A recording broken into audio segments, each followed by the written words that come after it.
गंगापूर तालुक्यातील मंजापूर शिवारातील गट क्रमांक 15 ते 16 मधील शेतीकडे जाण्यासाठी रस्ता उपलब्ध करून देण्याच्या मागणीसाठी गेल्या काही दिवसांपासून शेतकरी प्रशासनाच्या दारात चक्रा मारत आहे। या प्रकरणाची सुनावणी मार्च-एप्रिल पासून गंगापूर तहसील कार्यालयात सुरू असून अंतिम टप्प्यात असताना निकाल रखडल्याने शेतकऱ्यांचा संताप अनावर झाला।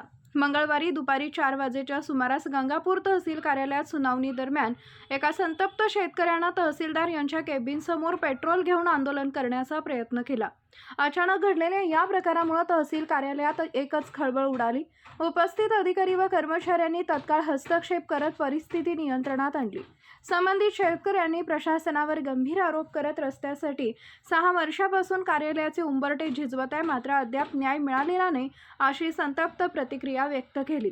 दरम्यान तहसीलदार नवनाथ वगवाड यांनी संबंधित शेतकऱ्यांना समजावून सांगत पुढील तारखेला प्रकरणाचा निकाल देण्यात येईल असं सांगण्यात आले। आता पाऊस पडल्यावर फाटका गेले जाते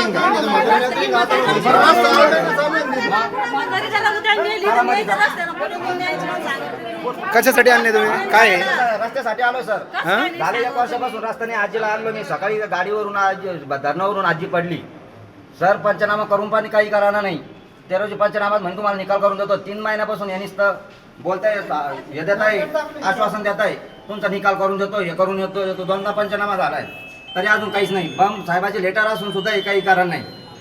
गरीब माणसं म्हणून असं करायला त्या आजीकडे रुपये सुद्धा नाही, त्यांना राहायला वय घर सुद्धा काय नाही. काय घर सुद्धा नाही, त्यांनी परिस्थिती बघितली। काय वय आहे त्यांचं? आईजीचं वय 110+. 110+ वय आहे आईजीचं। कुठल्या गावाचे? शिल्लेगाव मंजापूर। शिल्लेगाव म्हणजे हे बघा आज सकाळी ना आजी चौक पडली तर पाय घसरला। हे बघा किती हात पुरा घातलाय। का बरं हे घराचं साहेबाला हे बोलते ते मध्ये देतोय तारखी देतोय। पान काळात काय यांचे काय हे करून घरात माझी आजी सांभाळा म्हणा त्यांना। जो पण रस्ता होत नाही ना लोकांना माझी आजी सांभाळा त्यांनी, तहसीलदार साहेबांनी। आता हेच करतोय, नाही तर मग मला आत्महत्या करायचा बी प्रयत्न करायला मी तयार आहे। जाऊ दे, इथं मारायचं काय, तिथं मारायचं काय?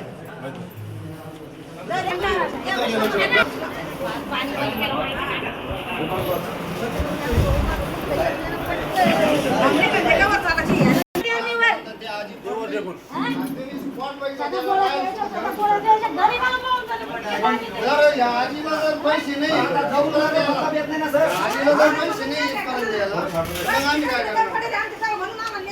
म्हणजे पैसे पुढे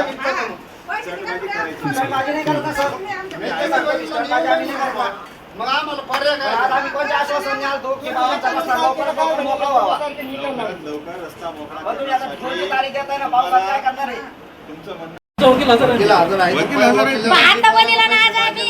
असं नाहीये, असं स्टंटबाजी करून मिळत स्टंटबाजी नाही करत ना सर। मी तेच म्हणतो, माझी आजीला सांभाळा तुम्ही, तेच मी मेहरबानी करतो तुम्हाला। मला म्हणणं त्यांचं ऐकून घेऊन निर्णय मिळेल, तुम्हाला निकाल मिळेल जे काय मिळेल ते।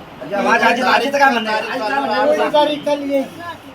कायची पुरी तारीख केवढी त्यांना मी स्वतः बोललोय, पुढची घरी आलो तारीख होतो. त्या तारखेला म्हणून पुढची तारीख त्यो या पैशावाला आम्ही गरीब लोक साहेब एवढंच नाही विषय, तिथे गेला का आता इथं गेला का ती बाई येते पुढं साडी सोडीन नाही तर